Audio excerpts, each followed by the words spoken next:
Hello, today I'm going to show you how I made these mini Hershey's treats. They come 8 to a package and I found mine on sale for $1 a pack, which is wonderful.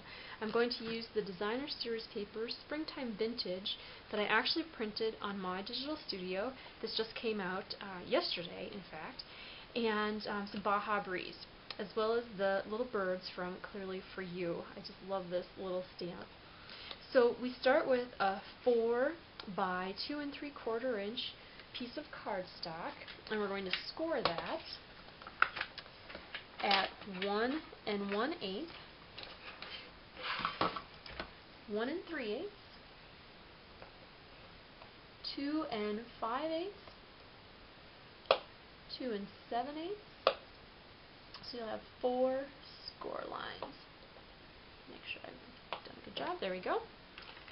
And I don't score the paper that goes over the top. I find that's easier to just apply over because you're bending the cardstock. You'll actually have a little bit of wiggle room there.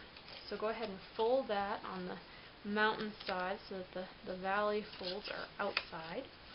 And then take your snail and just put a little bit of adhesive on each end, and you want to get the one nice and close to the edge. And then go ahead and line that up. Try to keep my head out of the way. So you have a little bit of Baja Breeze showing on either side.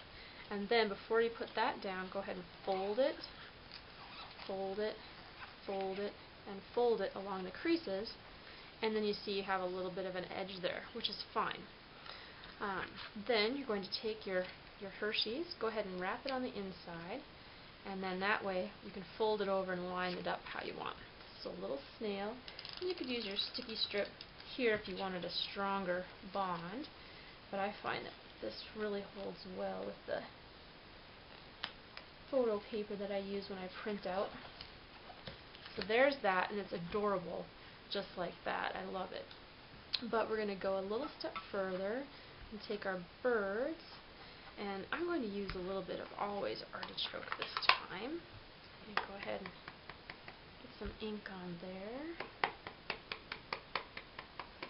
And these little stamps, you want to make sure you don't squish them when you apply the ink onto your cardstock, because it can give you little lines.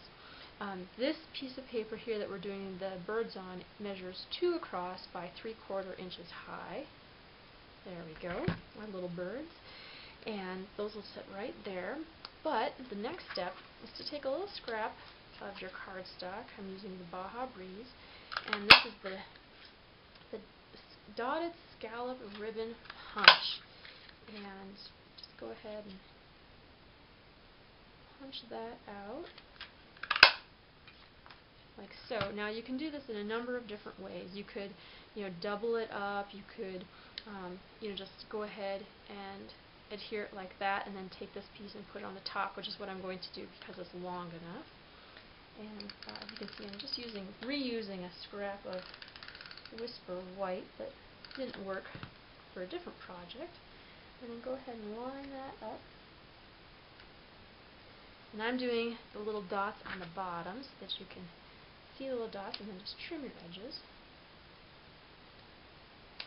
And then on the other side, I've already got my adhesive, and I'm just going to line it up along the top, and this time I'm not having the dots show. Like so. And then a little more adhesive along the back. Again, you can use sticky strip if you want. Lay these little cuties right on top, just a little off center. And then lastly is the ribbon. And you'll need about 8 to 10 inches of ribbon. And I'm just going to tie it in a knot here. Like so. And then trim your ends. And you can snip, snip, and there you have it.